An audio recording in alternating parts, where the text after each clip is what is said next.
Hello, all of you beautiful, beautiful souls. Welcome back to another potty, another episode.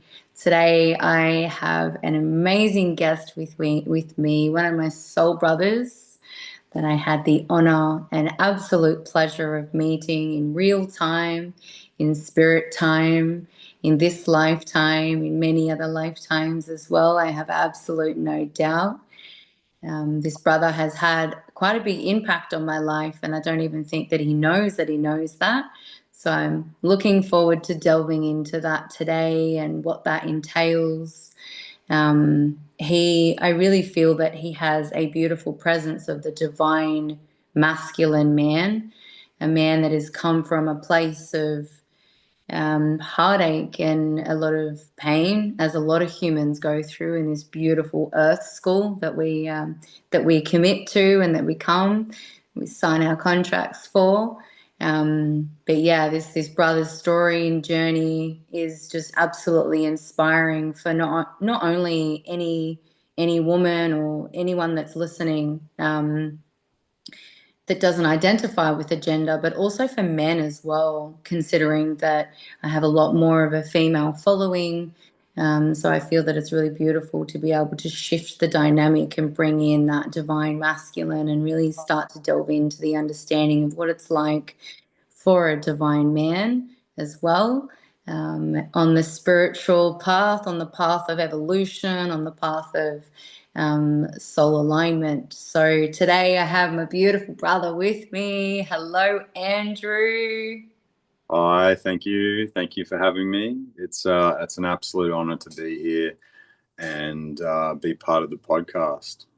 Yeah, I'm super excited into diving straight into about your journey and what that looked like, what that looks like now, where you've been compared to where you are today, and just that evolution of your soul growth, healing journey, the evolution of soul alignment, whatever it is that aligns with you. Yeah. Yeah, well, life these days is a lot different to the way it used to be.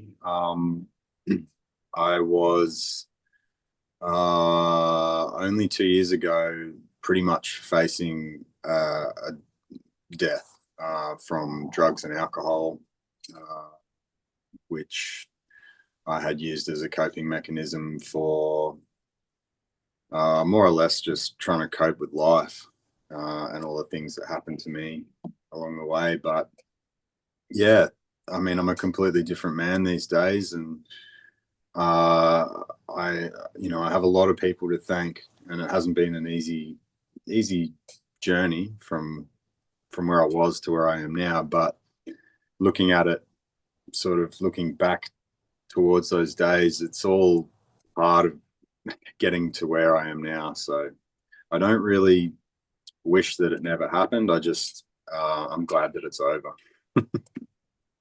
That's a really powerful statement to say that you don't wish that it never happened, but you are glad that it's over because so many people we can look back on our lives and think and even say those words and words are they cast spells. So when we vibrationally say them out loud, then it then becomes comes back into us and it becomes our truth. So when people say things like, oh, I wish that didn't happen, or those were those days, or tending towards things being a bad quote bad path, it can really be detrimental to future growth. Now I'm just really curious because you said that it's been about 2 years. What led you for that journey back to that evolution, and what did that look like? It's a pretty funny story actually because it was my now wife. At the time, I was just doing my normal thing, just frustrated with life and working my guts out just to, make ends meet and coming home exhausted and drinking beers and then repeating that cycle. And she comes home one day and, you know, she used to say a lot of what I would consider stupid things. And back then, but now she's saying to me, "Oh, one of my friends is going to an ayahuasca ceremony, and there's a spare spot available, and I'm just gonna go." And I ended up saying to her, like, "Do you have any clue what this is? Do you know what you're up for?" And she's so blasé. She's just like, "No, no, like it's like a meditation," and I'm like, "Oh, I love you so much, but I don't think you really understand what you're signing up for here." Like I'd read about it, I'd seen things about it, and to be completely honest, I was terrified. Um, and so anyway, off she went, and she came home, and she was just like shaking for like 5 days because of the immense like recalibration that she was going through. And she comes back home and she won't stop shaking and trembling. And I'm like, "See, you gone and broke yourself now. You're probably going to be like this for the rest of your life." Anyway, after 5 days, she kind of like stopped, and I could see a forever change in her that I couldn't quite understand. But like, I just had this knowing that whatever she'd been through has changed her permanently for the better. And that's what sort of sparked my interest in this path as well. So it was really through this uh, completely naive decision of my wife to go down this path that led me to my plant medicine journey. And that is where things really got turned upside down in the best way possible. Thank you so much for sharing that. That is a really powerful statement. And it is so interesting because, the one thing that every journey that I go to, the shaman says, we don't come here to do a retreat and to have fun. We come here to do the work. But if you immerse yourself in it, it's life changing, absolutely life changing. I know it has been for me. It's been about the same time, Andrew. It's been around about two years now, for myself, and everything's just completely changed. It's really, really beautiful. So I'm wondering what the like what that entailed and what that looked like for you in terms of stepping into your first plant medicine journey, and how did you integrate those learnings to completely change your life in being from, going from having alcohol constantly and drugs? Like, was it a weaning process? Was it an overnight, like, I'm never touching that again? What did that kind of look like for you? Yeah.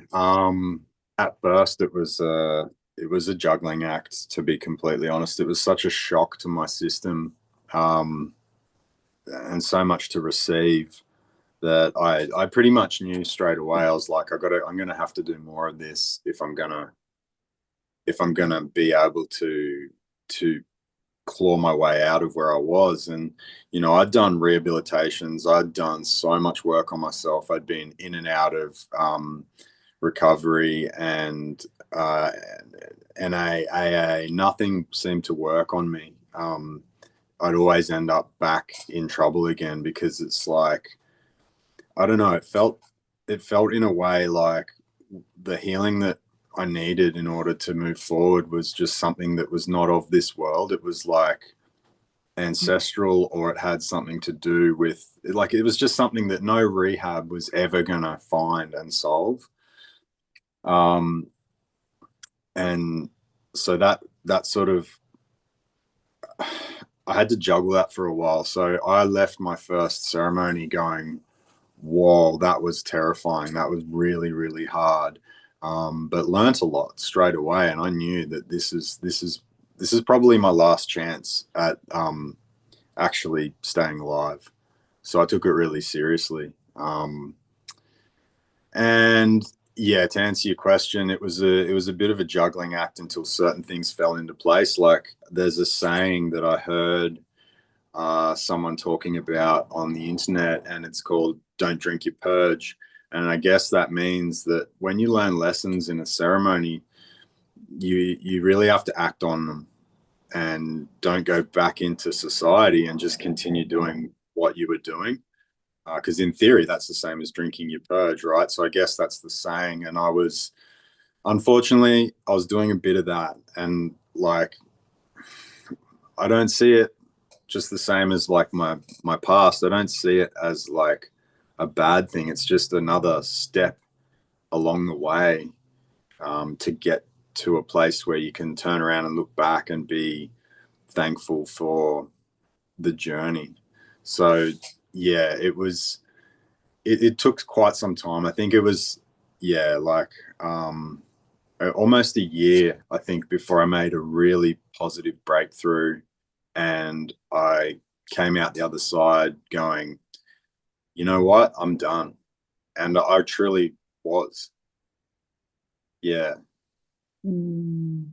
That's such an inspiring story. Thank you so much for sharing, Mm. having that vulnerability to share such a deep and powerful journey, and a life-changing journey for yourself. I could only imagine being in the pits of that. So leading up to the ceremony for the first time, because I know I've done quite a few ceremonies myself, and I know that there's a dieta process. But for those listening that potentially haven't even heard the term of ayahuasca, but hey, you're listening to this podcast, you definitely have. But you know, it might be your first time. So welcome, welcome, brothers and sisters. But how was that like for you, not drinking and not taking any drugs around the time of leading into your ceremony? Yeah. Quite difficult. There were times where I didn't always get it right. But luckily, the situation that I was in was just nothing but love and understanding and unconditional, just care, without any judgment. So, as long as I was making progress in terms of trying and allowing things to unfold the way that they were going to, I believe I got a lot of gentle care, and also some pretty stern messages as well along the way. So, with a combination of that, it wasn't easy. Like I was the kind of drinker that I would need to drink before work on my way to work. I would need to drink uh, late in the afternoon, like because I'd start shaking and things like that. So 3 days was a commitment that I had to start making in the beginning, and I took it really seriously. Um, but the trade-off is that now I actually live my whole life in the pre-diet stage. So um, I'm ready to go anytime, and I feel a lot better for it. Yeah, that's really beautiful that you've said that. And it just veers me off to something that I say to people in my space around me. Every ceremony I do, I come back with a little bit more insight to be cleaner with what I put in my body. Every single time, whether it's being organic food, organic chicken, or whether it's being this or no longer eating chips or whatever it may be. Whereas now I'm just slowly, I'm the same, brother. I live my life where I fuel my body in a way that just feels nourishing and sacred. Every day is a ceremony. My body is just this sacred vessel that my soul gets to explore in this life, and it's so amazing that I come back from my recent ceremony and I was drinking bottled water, because it was, the spring water is better than the tap water, which I changed a long time ago now. But now I will only drink water that's BPA free. So it's just beautiful. But it has such a roll-on effect for those around me, my children, my friends, my family, the people that are around me. They start to see these things and they're like, wow, and it makes me feel better in the process as well. So what was it like for your family, your now wife and your child as well? Like, what was it like for your family watching you slowly step out of um, the man that you were, stepping into the man that you had then become? Yeah, that's a good one. It was actually quite difficult for me because I knew that things were changing, and they were actually changing. And it took my family a very long time to catch up. You know, they were just like, what is going on with him? You know, he's not doing the normal behavior patterns that he would be showing. You know, he stopped drinking. He's just like actually behaving himself a bit more. And yeah, so I think it took like, I don't even know if they're still, I think they're cool with it now, but like there was just this period of like straight up confusion. It's like my dad came to me and he said, you know, I feel like I've got my son back. And this is after, I don't know, like, you know, maybe close to 2 years. And I Wow. was just like, you know, it's good to be back. And I'm glad that, you know, this is something that they could witness, because I was I wasn't a very good role model. I was like not a victim, but I was a prime example of what society can do to a young man who works hard, who plays hard, who grows up in the culture that we have. And the culture is that, you know, that when you turn 18 and it's your, you know, passage into adulthood, we're encouraged to go out and get blind drunk. And you know, that's what happens to young men when they, you know, alcohol's on every corner, and all of these things, societal, like ingrained stuff, just attacking people. And once I put all of that away, um, was when I realized that, you know, I got nothing to hide, and I don't mind being vulnerable, because I think that there's more strength in showing your vulnerability than trying to be a big tough guy and do it all on your own. And you know, like I'm more than happy to cry in front of people. I mean, anyone who knows me, they've probably seen me at my best and worst, and things can get pretty rough for me sometimes. So, um, but yeah, like I guess it's just one of those things that once the grip of societal norms leaves like a man, and you can literally soar, you can completely change your life around and be inspirational to people within, you know, your circles.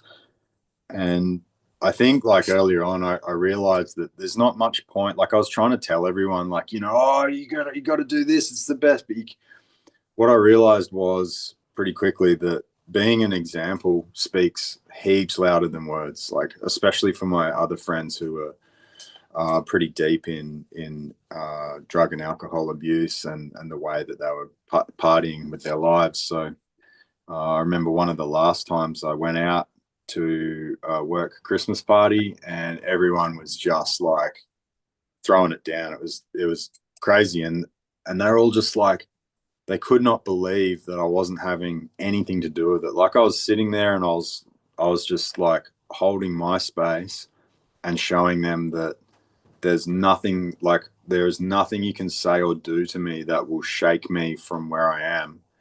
And I got all the normal comments and the put downs and all of that, but at the end of the night, a few select people came to me and had little private talks, and it was all just stuff like, "Man, you inspired me to not be part of this nonsense. I've always wanted to, you know, do something like what you did tonight, and you just showed me that it's possible." So it's these little gems along the way that sort of keep pushing you in the right direction. So yeah, it's possible.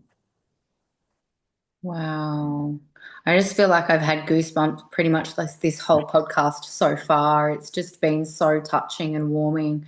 I've had my own experience with drugs and alcohol over a number of years, and being in and out of the, you know, the society's expectations and the doctrinations and the conditioning and the patterns and the, you know, the hierarchy, the patriarchy, the colonism, all of the stuff that takes us out of the spirit, out of the soul, and just leads us into this destructive life. of just being a human. And I validate my point by saying Earth, this Earth school is the hardest one. So congratulations for being here, my brother, and congratulations for stepping out of that space, because it's not easy. It's not easy at all.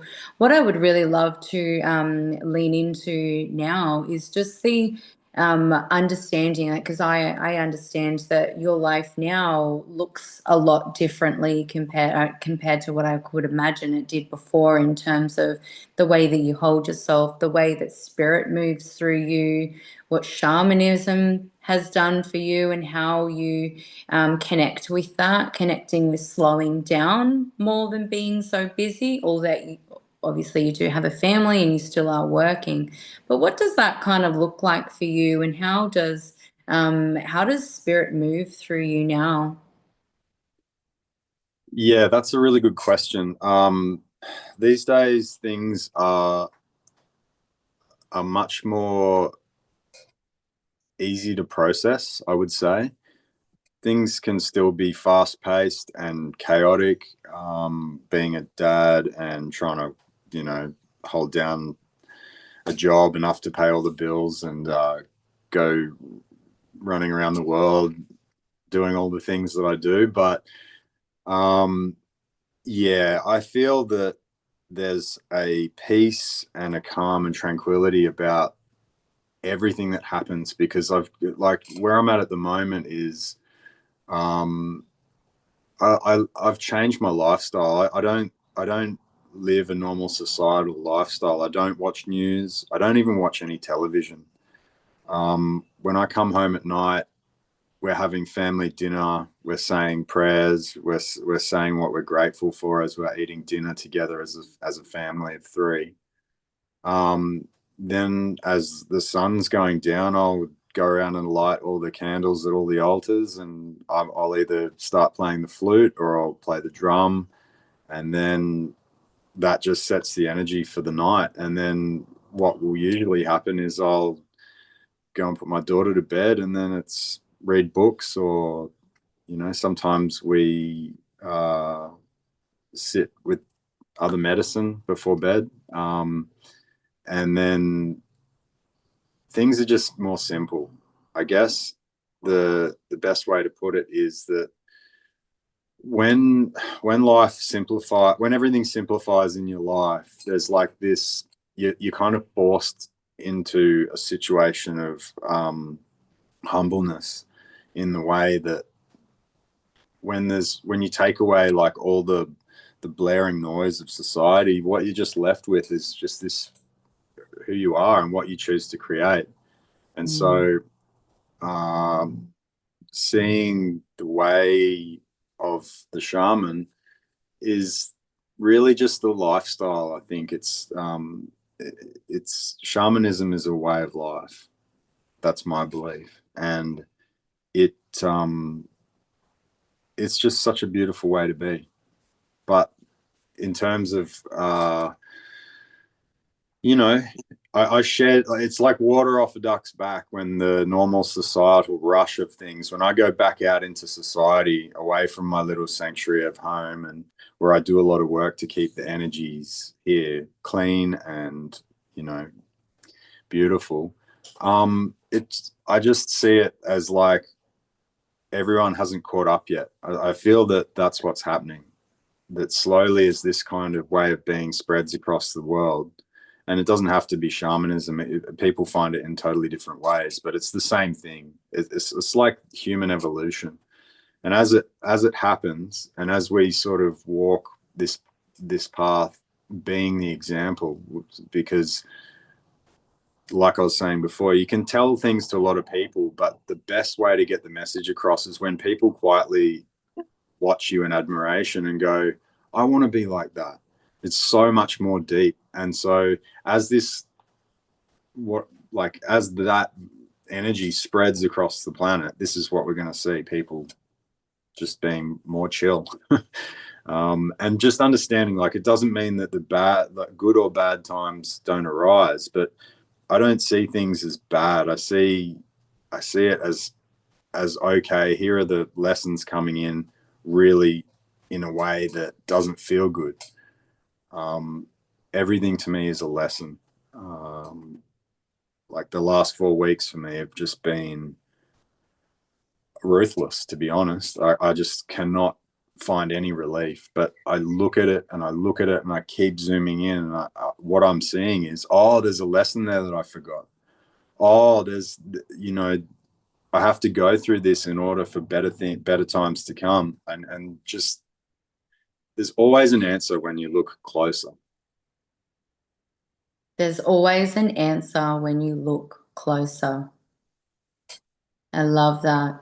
That's a very powerful statement. Just for those in the back that might not have got that, there is always an answer when you look closer. And further to that, there's always a better way. Mm. So, yeah, there's always a better way is something that comes up often for me. And that just is with everything. Just slow down and have a real look. Sometimes it's deep within yourself.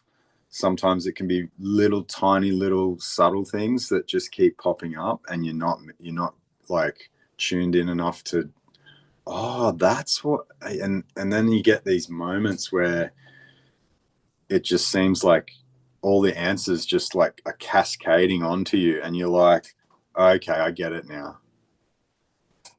All I had to do was get quiet, right? Yeah, it's often the case. And I think it's a hard thing to do. Like, if you've got children, you would know a morning meditation session. Well, there's not much point in trying that, is there? So yeah, it's about, I find myself often just going through daily life in this kind of weird state of meditation. So when people say, oh, I'm meditating, I kind of think like, well, you know, what does that look like to you? What is meditation? It's just sitting quietly and really allowing things to come to you that are just there.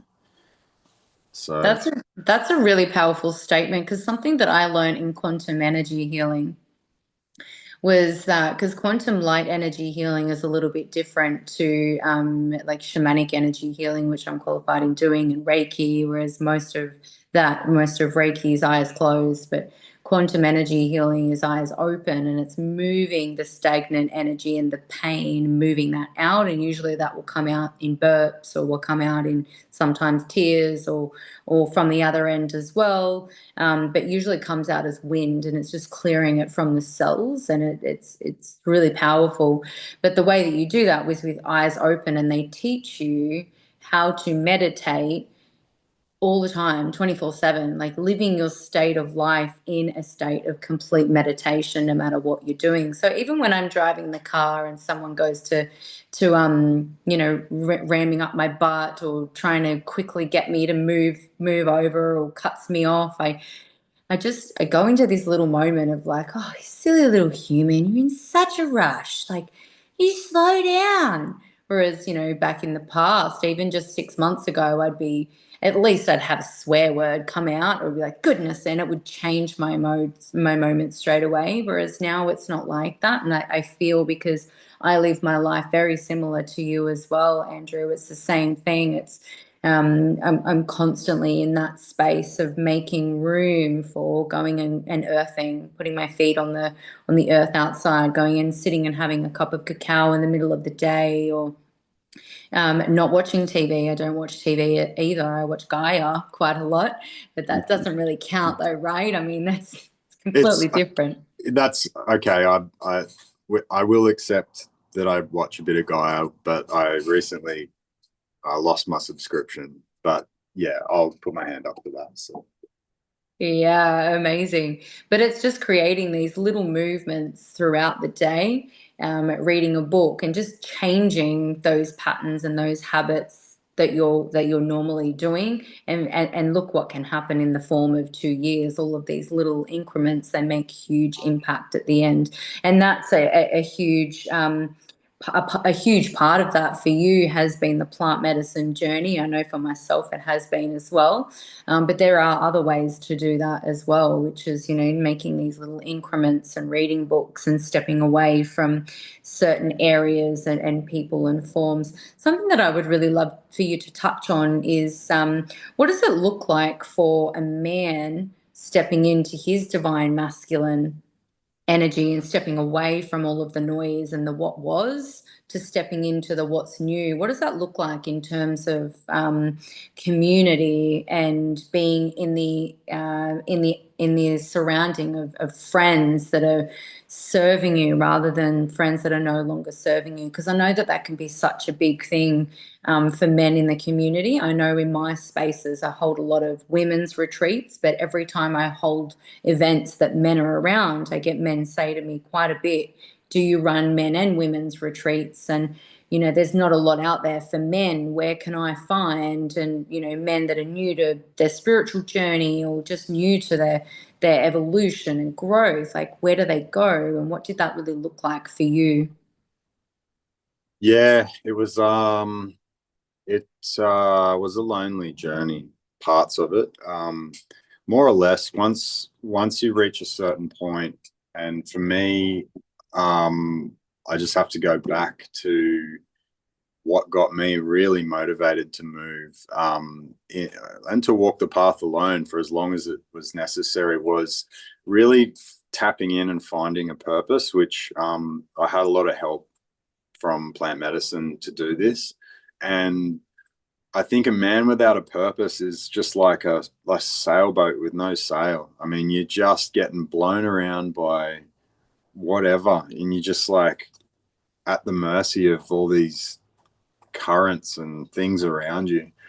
But once I found my purpose in life, I really just I took off, and I knew that what was like, I had a feeling that what was going to come and what was going to happen, and it went along the lines of most of my friends and people that I thought were my friends and people that I knew ended up just distancing themselves from me because it's just too much for them to handle.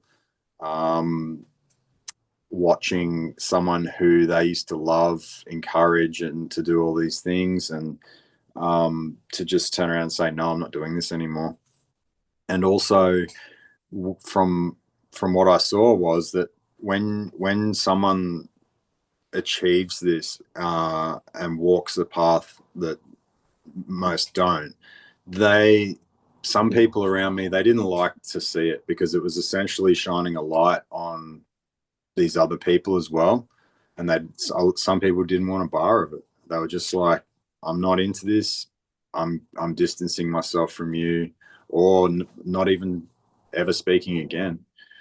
And then, it's still a process of finding community. I'm a pretty solitary guy, as it is. I'm a simple man. I just like the peace and quiet out in the rainforest, and um, doing my own thing at home. But I'm a social creature as well, and I do love chatting. But these days, I have to make sure that the people that I'm surrounding myself with, they don't have to completely align with the way I am, because I can be a bit extreme at times. I'm pushing pretty hard on my own little track, but I think that for men to find other men, it's extremely difficult. And there are groups out there. I don't personally, I'm not a part of any of these groups. Um, but what I say to other men that cross my path and they have these troubles is, mate, here's my details. Call me. You can talk to me anytime. And I just am there for them when they need me. Like, similar to like a mentor, but just really casual, and just coming from, just to share my experience of the things that I've been through, because I believe that what I went through was for a reason, so that I can help people. Because how else would I be able to help these other men or women to drag themselves out of these situations without having been right there myself?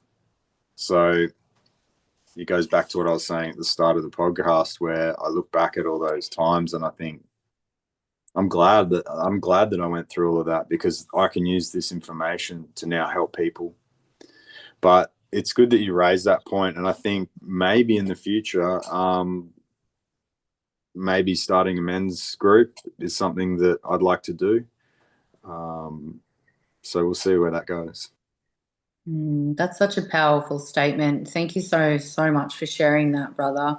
In terms of yeah, with just being a friend and saying, hey, just here's my details, just give me a call. We've done a retreat together. That's where we met, right? It was amazing, and it was interesting because we did a section in the retreat where we had an astrologer that put people together in specific groups. And they said, I think there was about 4 or 5 people in each group. And she was just like, based on your stars, your star sign, your moon and your ascending, these are the type of people that you would work really well with, because and mend with. And I just knew that we were going to be together and in that group. And I was like, I just knew it. And even just listening to you now, speak into the solitary, that's, you would rather be with your flute in the forest. Like, I personally am the exact same. I love community. I do have a Scorpio rising. So I can, in my younger years, especially, life of the party and fully out there and very fiery and very, in the face of it. But now I'm fully just surrendered into my Cancer sign, and I just want to be recluse. I love people, but I'm very tolerant with who I'm around, where I spend my energy, because I know the energy vibration, including even thoughts from what I've experienced and what I've learned, is such a powerful statement. And my soul evolution is huge in this lifetime, and I'm willing to do whatever it takes to be in that space. So for any man that is listening and feels the need to reach out to you, we'll put your details at the very end of the podcast. I feel that's really beautiful, because some people want to be in these communities and others not so much. So thank you for sharing that. Something that I would love to touch on now, though, is the spirit of the flute and how it called you. And the reason that I want to touch on this is because the spirit of the flute called me, but the spirit of the flute called me through you, brother. And it was from that retreat, yes, the very first time when you played the flute, the native indigenous flute, Native American flute at this retreat. It sang to my soul, and it awoken something within my soul. And I knew from that moment there, I fell in love with the sound. I fell in love with the sound that you were making. And it just brought up this remembering. And for my personal journey, I kind of didn't really do anything about that for a few months. And then I ended up going to an ayahuasca ceremony, and there was a lady who was playing the Native American flute at the end of a sound healing journey. And that was the second time. And I knew that then and there, I said, I need to learn this. I need to be, the spirit of the flute called me. And now I'm immersed in the same mentorship that you were doing over 12 months ago or 2 years ago, whatever that was, and learning the spirit of the flute. And it has just come so naturally to me. I've never played any instruments before. And this is just something that is just next level beautiful. So I would love to hear, how that started for you and your relationship with the sacred spirit of the flute as well. Yeah, no, it's a really cool story actually. Yeah, I was pretty musical growing up. My parents pushed me into a lot of different instruments, bagpipes being one of them. So the flute for me came pretty straightforward. Not to say I didn't need to practice a lot, because I put in a lot of practice. And yeah, compared to some other people that I know, including my wife that did the same course, she seemed to pick it up with less practice. But I've always been the type to, I need to I need to really put in the practice, and then once it clicks, then it's kind of pretty good. But the story goes, and I have my flute here. This is my flute. It is named Dreaming Wumpu, and the Wumpu is the rainforest fruit dove, and it's got these beautiful bright green feathers, but it's also it's heaps of other different colors. It's like a rainbow parrot dove looking thing, and it's one of my spirit animals because a long time ago, when I was quite sick still, I was walking through the forest and I heard these birds, and I didn't actually even know what type of bird they were. I just knew that I felt at peace when I heard them calling through the trees. And there was this one particular spot in the forest where there's this like absolutely huge rainforest tree. It's massive. Like it'd be meters wide at the bottom, and it's like over 50 meters tall. It's huge.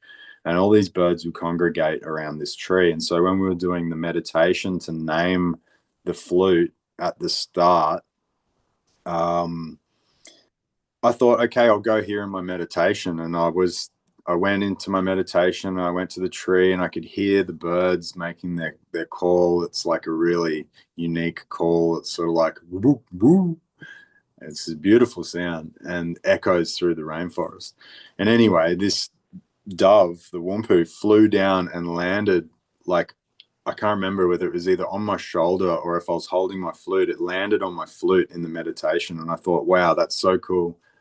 I'm going to call it Dreaming Wumpu. And, that's a pretty cool story in itself, but things started to get even more strange when I had finished another retreat, and we'd just finished closing the retreat, and someone from the retreat walks into the room saying, hey everyone, this bird just flew into the glass and it completely killed itself, but it's in perfect pristine condition. And it was this huge green bird.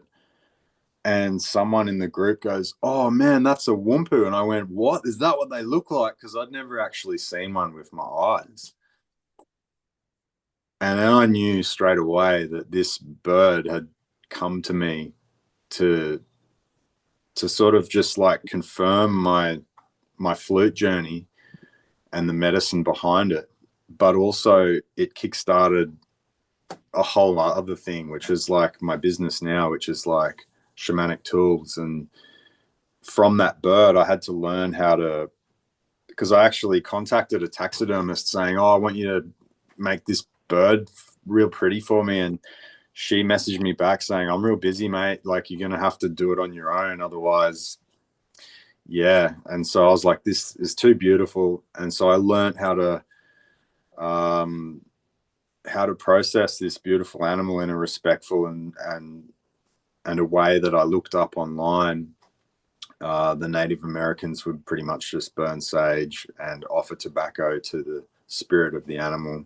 So started doing all this stuff, not really knowing if I was like doing it right or doing it wrong, but now things have just like changed completely, and it's all to do with the flute. So I have so much respect and gratitude for the flute.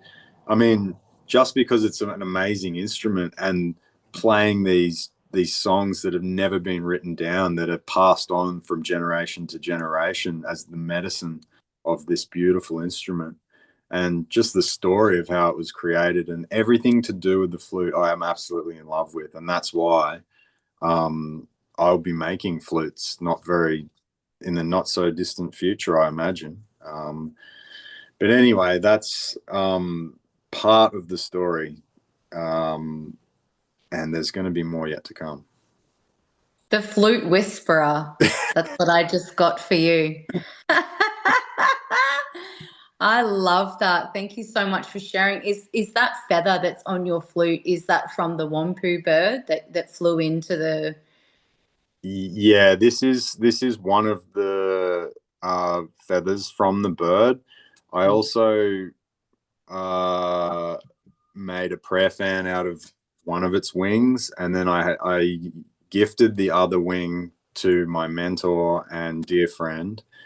and the rest of the bird is being kept to the side for other projects. So when I have like shamanic tools like a flute or a tepi, for example, I ask the fruit dove or the wampu, the spirit of this animal, to be with these items, and then I will place a feather or hang a feather from it in order to have its presence when I'm using it. So that's just one of the things I like to do.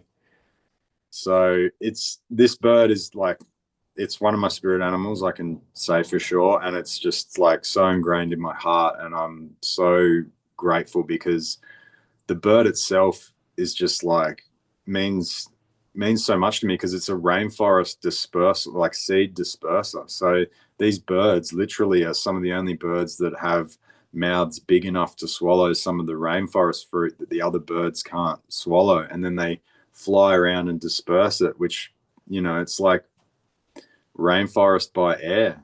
It doesn't get any more closer to my heart than that. So a lot of love for this animal. Wow, that's incredible. What a journey. What a journey with the flute. That's just absolutely amazing. My flute's name is Saratanka, which I now know is Grape Sarah.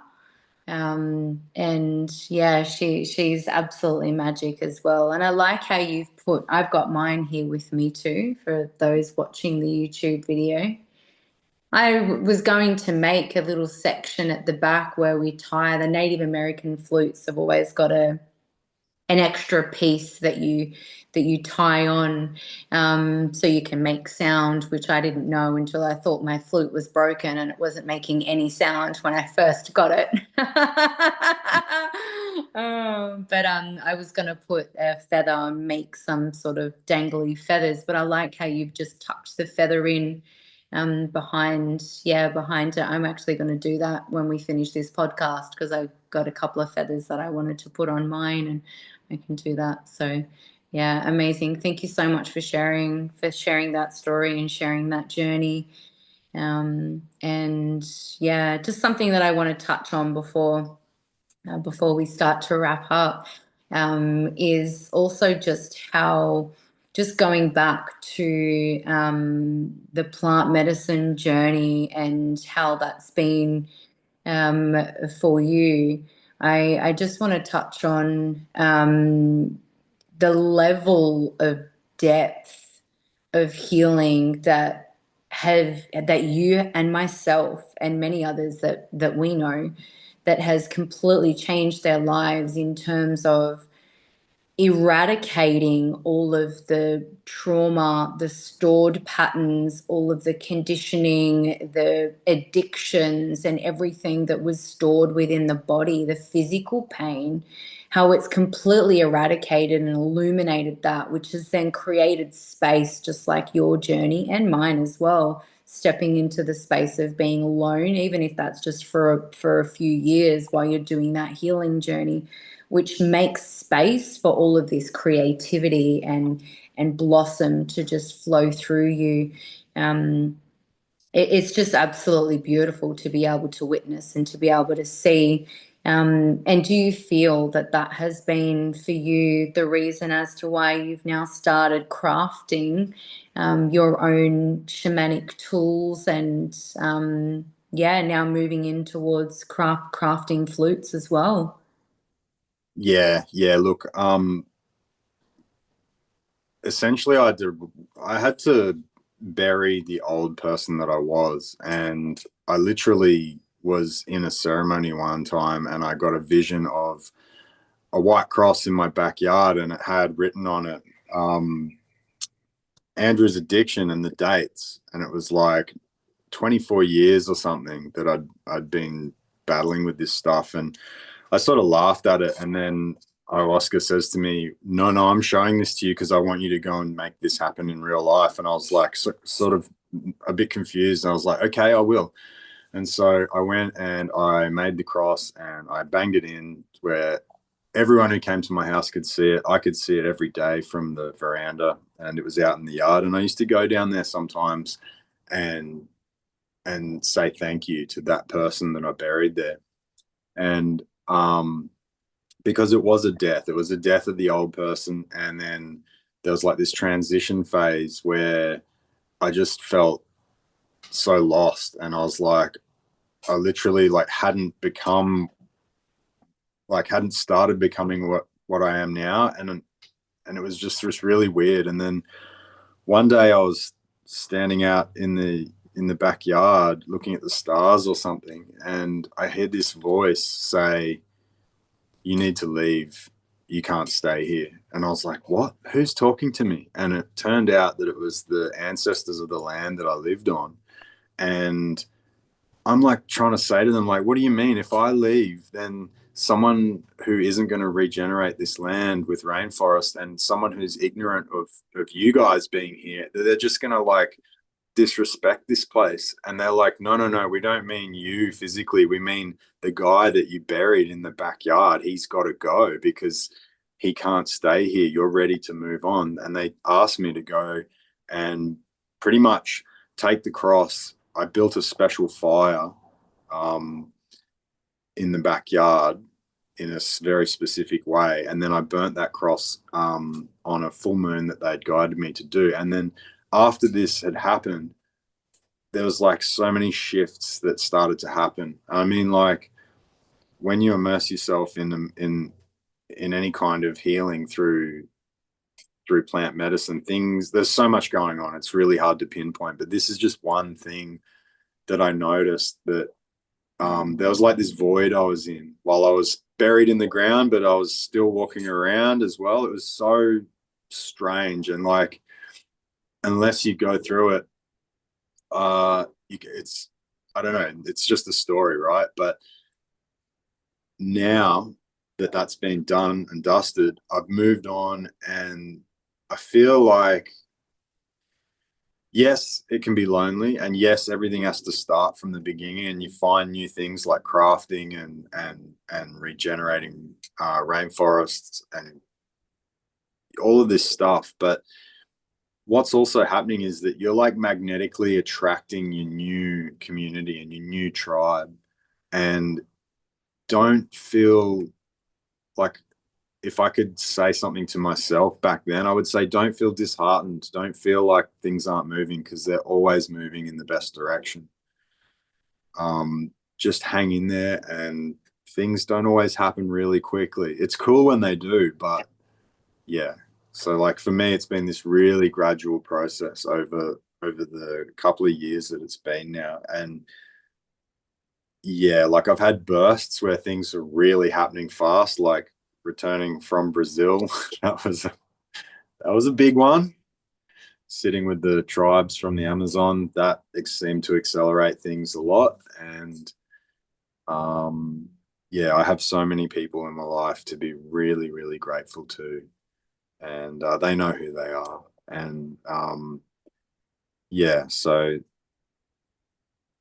I guess it's about faith, isn't it? About having this faith that if you want to do better, you want to make life better, you want to make the planet a better place, you want to be an inspiration to your community and everyone around you, it's all about faith. It really is. And every day I wake up and I think to myself, thank you. I'm so glad I get to do this. And then there's other days where I'm like, I don't want to be here. I'm sick of this. But then eventually I always come back to the same thing. It's like, no, have faith. Everything is exactly how it needs to be at the exact moment. Just keep zooming in, keep looking, and you will find some reason that will give you the direction to continue. Ah, my brother, I felt that on another level. Thank you so much for sharing that. That was absolute liquid gold. Liquid gold. Before we finish up, I just want to quickly share with you. Don't think I've told you this. I feel like I haven't.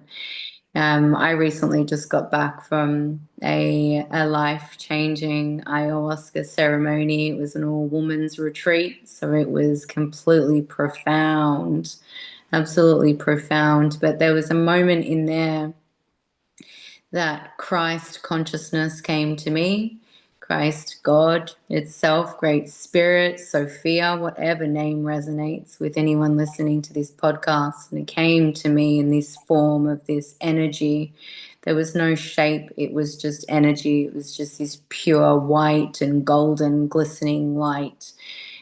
So much that my eyes could barely look at it. It was so bright, it just encapsulated me. But it said, I have a gift for you. And I went to put out my hand, and then I took my hand away and I said, oh no, I couldn't accept a gift. And it was like, I have a gift for you. You need to accept this gift. So I put both of my hands out and I kind of like shied away, like looking away as if, oh, what's it going to be? And I was gifted this ball of golden energy vortex light that was pulsating and illuminating, and it was getting bigger and bigger and bigger. And then I got the telepathic message that this was the total evolution, the pure essence of my soul. And it became so big that it encapsulated my entire body, that I pretty much almost dropped to the ground. I had felt overwhelmingly sense of pure divine love consciousness, that it was so much that if I wasn't in this plant medicine journey, I would have been on my knees bawling my eyes out. But because I was just engulfing it, all of the cells, it completely encapsulated my entire being. And this is the only words that I can express in the human language as to what I'd had experience. And I trust that you understand, brother.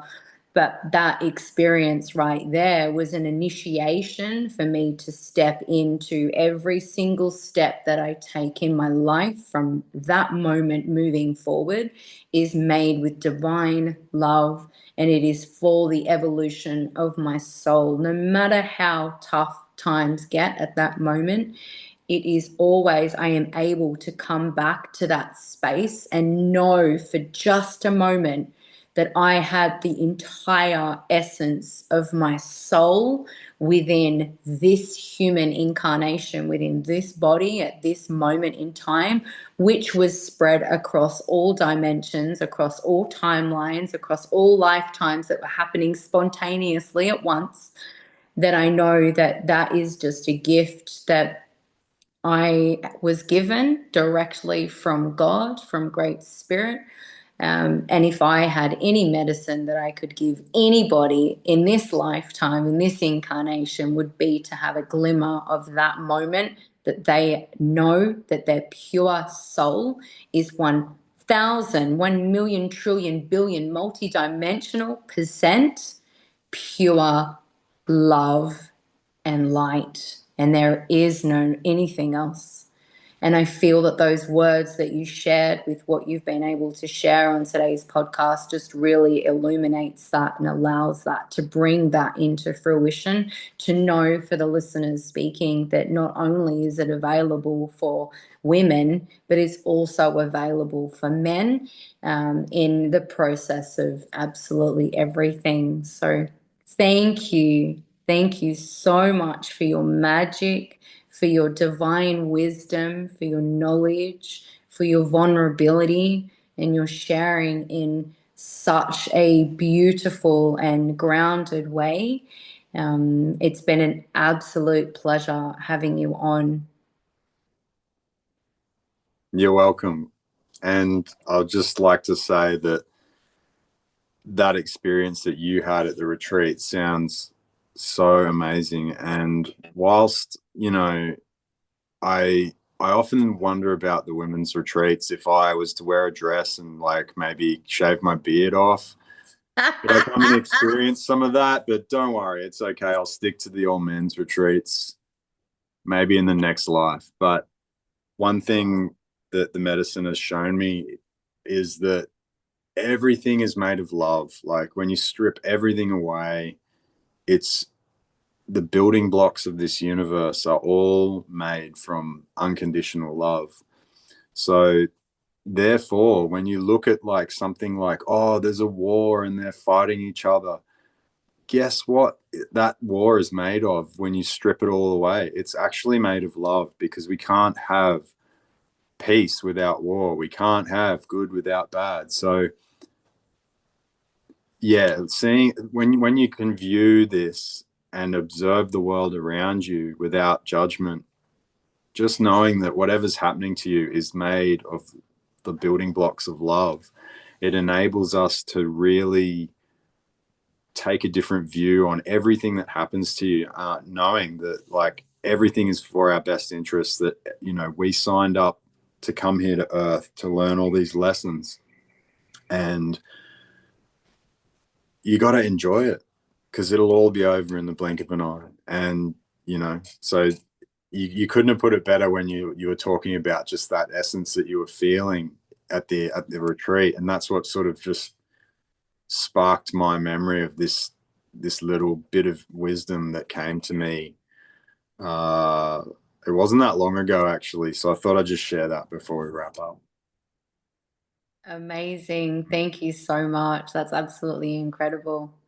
All right. Well, before we do wrap up, can I ask that you share with the audience an absolute gift of a song with you playing the flute, even for just a couple of moments, so people can really experience the medicine that you are able to project to the world through the spirit of the flute? Absolutely. I would love to. Amazing. Thank you. Thank you so, so much, brother.